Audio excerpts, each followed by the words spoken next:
नर्मदा परिक्रमा के मार्ग में बहुत सारे हम लोग एक दूसरे को स्थान पर मिलते हैं और अपने चलने की गति के हिसाब से तो बहुत सारे लोग एक दूसरे को छूट जाते हैं। हम लोग के साथ 3 दिन से 2 महात्मा भी 3-4 दिन से 2 महात्मा भी साथ में थे।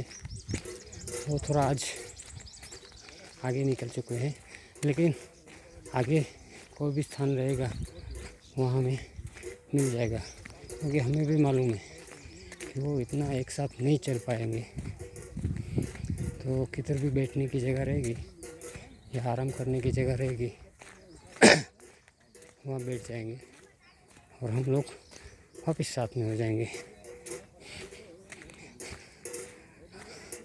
कल शाम को हमको केसोद के 2 लोग मिले, केसोद गुजरात। रात को साथ में ही थे, लेकिन आज सुबह हम लोग से बहुत दूर हो गए, वो पीछे रह गए। नर्मदे हर, नर्मदे हर।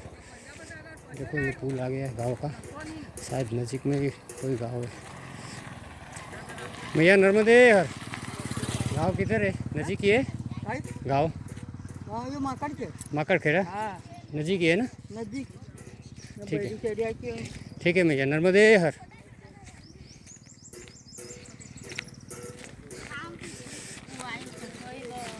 नर्मदे हर मैया। ये कौन सी नदी है? ये यद्दा। कौन सा? यद्दा यद्दा। यद्दा नदी है। नर्मदा आई गई। नर्मदा भी, ये नदी नर्मदा में मिलती है। हाँ हाँ। नर्मदे हर। ये यद्दा नदी है जो आगे जाके माँ नर्मदा में मिलती है। वैसे 999 नदी माँ नर्मदा में जाके मिलती है। वो देखो आगे आगे नर्मदा मैया। आज नर्मदा का दर्शन हो गया। नर्मदे हर मैया। सुबह से दर्शन नहीं किया था आपका। नर्मदे हर, नर्मदे हर। बहुत बड़ी नदी है, बहुत चौड़ा पट है इसका। देखो बहुत चौड़ा पट है, लेकिन एकदम शांत, एकदम शांत। देखिए और सामने नर्मदा और पुल के इस पार यद्दा नदी। बहुत बढ़िया।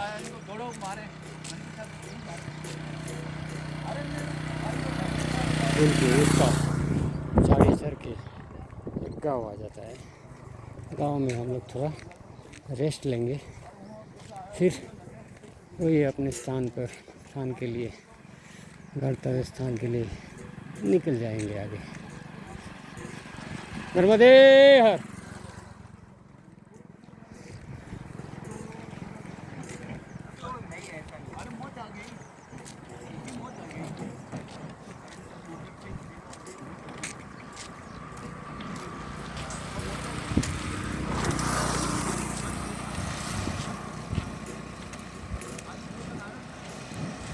वैसे बताते हैं कि नर्मदा परिक्रमा में नर्मदा मैया को लांघना यानी तुम्हारी नर्मदा परिक्रमा खंडित हो गई। नर्मदा मैया को कभी नहीं लांघना है परिक्रमा के दौरान, लेकिन उसको जो भी बीच में नदी आती है उसको आप पार कर सकते हो।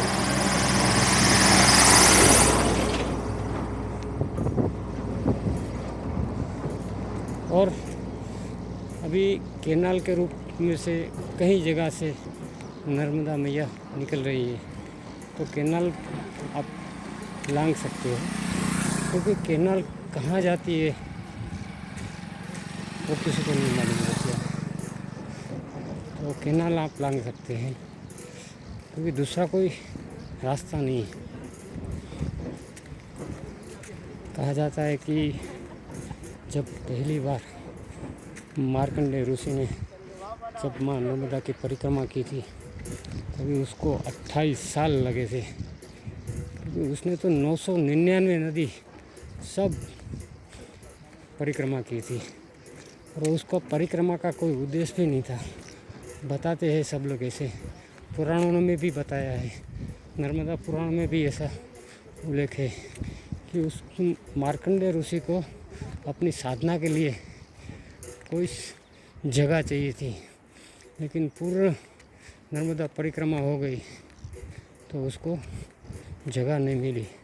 फिर माँ नर्मदा ने उसको दर्शन दिया और अपनी इच्छा व्यक्त की कि मांग, आपको क्या चाहिए मांगो। तो बोला मैंने तो कुछ किया नहीं है। मार्कंडेय ऋषि ने बोला कि मैंने तो कुछ किया नहीं है मैया, मैं आपसे क्या मांगूं। तो बोलता है नहीं बेटे, तुमने मेरी परिक्रमा की है, तुमने मेरी घूम घूम के पूरी परिक्रमा कर ली, इसलिए तू जो मांगेगा वो मैं दूंगा। तो मार्कंडेय ऋषि ने बताया कि मुझे साधना के लिए कोई जगह चाहिए। तो माँ नर्मदा ने उसको अपने स्थान पर, अपने ही पट पर, अपने ही नर्मदा के किनारे पे एक जगह है, रास्ते में आती है, वो जिस टाइम पे उस जगह पे मैं पहुंचूंगा उसका भी मैं आपको दर्शन कराऊंगा। उस जगह पे मार्कंडेय ऋषि ने साधना की है, परशुराम ने भी साधना की है।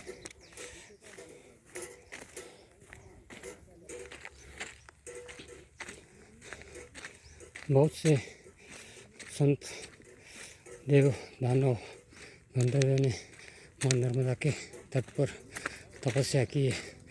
संपूर्ण नर्मदा का तट अति पवित्र माना गया है।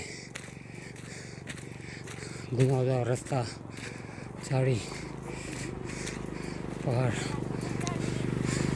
छोड़ के हम लोग शायद गाँव के नज़दीक आ चुके हैं।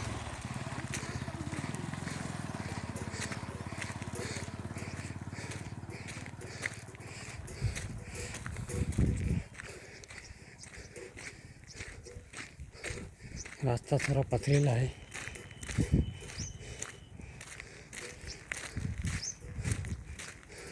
थोड़ी दिक्कत आती है चलने में, लेकिन ऐसी दिक्कत देखनी है तो यात्रा मत करो, घर पे ही बैठा रहो, घर पे भजन करो, क्योंकि जीवन में कठिनाई तो बहुत है। अगर ये देख के आप सत्कर्म नहीं करोगे तो मनुष्य जीवन हमारा व्यर्थ है। देखो आ गए गाँव, सामने गाँव, नर्मदे हर।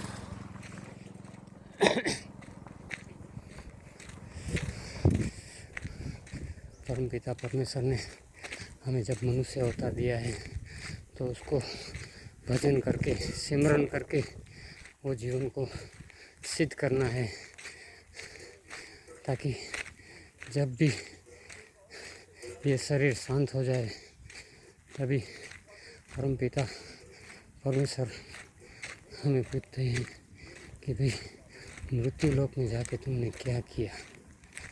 वैसे उसको सब मालूम है, हमारा खाता बुक उसके पास है ही,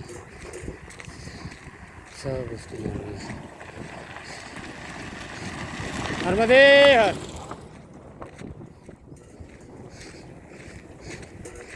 देखो गाँव आ गए।